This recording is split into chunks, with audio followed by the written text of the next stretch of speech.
Bemidbar, Numbers chapter 11. And it came to be, when the people were as complainers, it was evil in the ears of Yahuah. And Yahuah heard it, and his displeasure burned. And the fire of Yahuah burned among them and consumed those in the outskirts of the camp. And the people cried out to Moshe, and Moshe prayed to Yahuah, and the fire died down. Then he called the name of the place Tevarah, because the fire of Yahuah had burned among them. And the mixed multitude who were in their midst lusted greatly. So the children of Yisrael also wept again and said, Who is giving us meat to eat?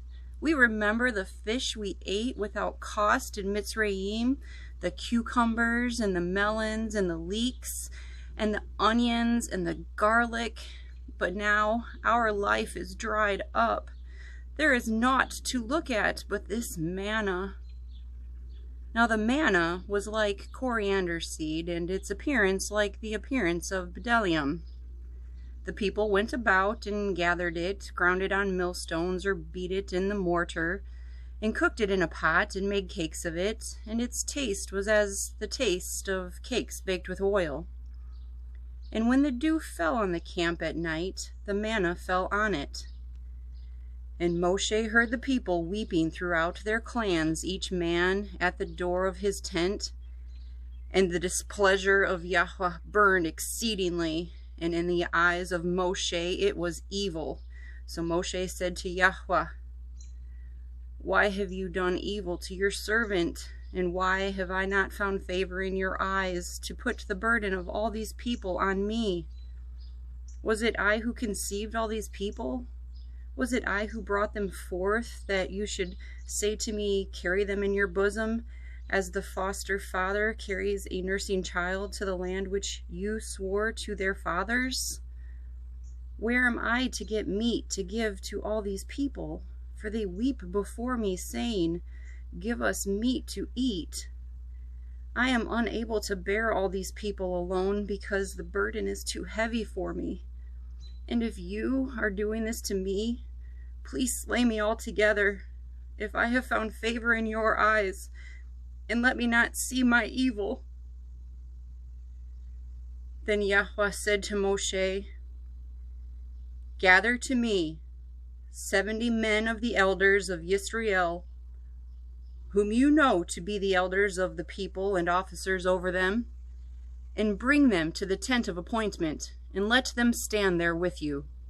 And I shall come down and speak with you there, and shall take of the Ruah that is on you, and put on them.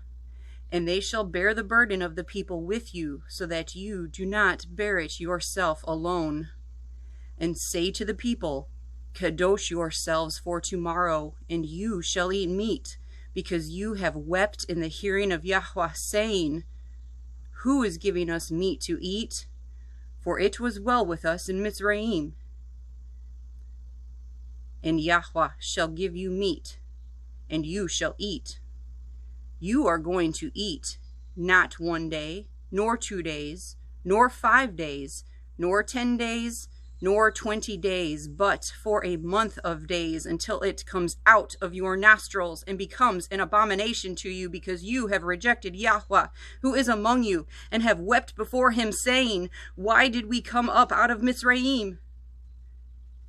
And Moshe said, The people in whose midst I am are 600,000 men on foot, and you have said, I give them meat to eat for a month of days. Could flocks and herds be slaughtered for them, to be sufficient for them? Or could all the fish of the sea be gathered together for them, to be sufficient for them?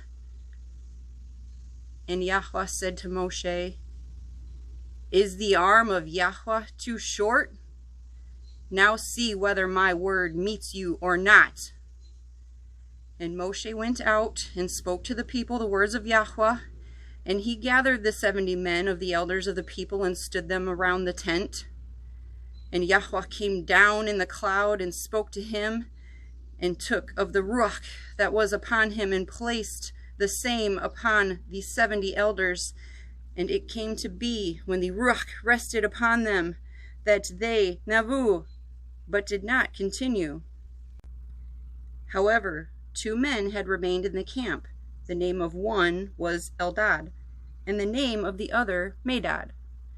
And the Ruach rested upon them. Now they were among those listed, but did not go out to the tent. And they navu in the camp. And a young man ran and informed Moshe and said, Eldad and Medad nabah in the camp. And Yahusha, son of Nun, Moshe's assistant from his youth, answered and said, Moshe, my master, forbid them. Then Moshe said to him, Are you jealous for my sake?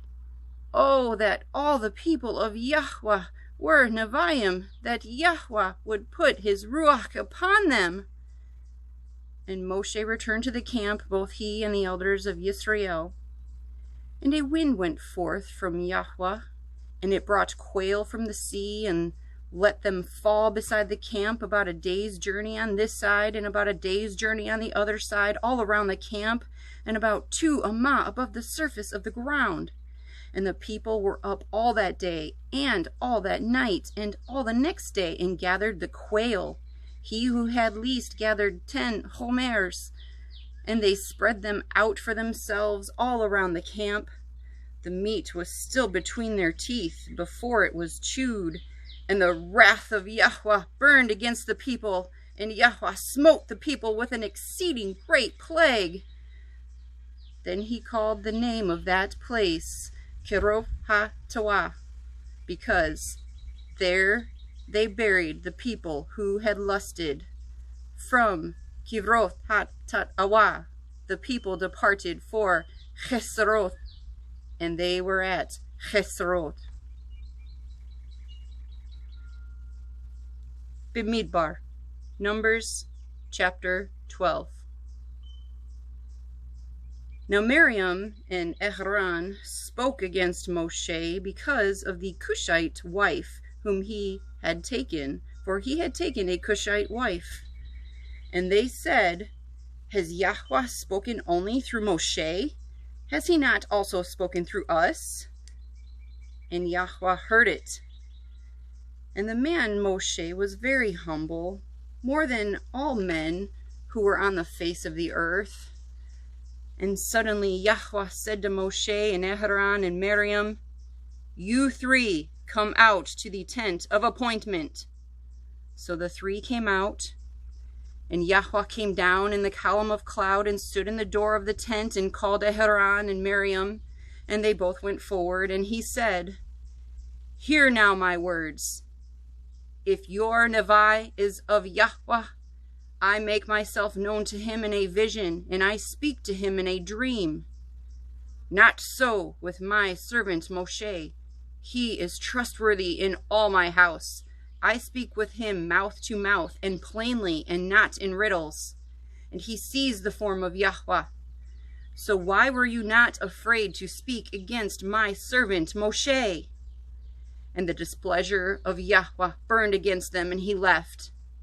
And the cloud turned away from above the tent, and look, Miryam was leprous, as white as snow. And Aaron turned to Miryam, and look, a leper. And Aaron said to Moshe, O my master, please do not hold against us the sin in which we have done foolishly and in which we have sinned. Please do not let her be as one dead when coming out of its mother's womb, with our flesh half consumed. And Moshe cried out to Yahuah, saying, O El, please heal her, please. And Yahuah said to Moshe, If her father had but spit in her face, would she not be ashamed for 7 days? Let her be shut out of the camp 7 days, and after that let her be readmitted. And Miryam was shut out of the camp 7 days, and the people did not depart until Miryam was readmitted. And afterward the people departed from Hasroth, and they camped in the wilderness of Paran.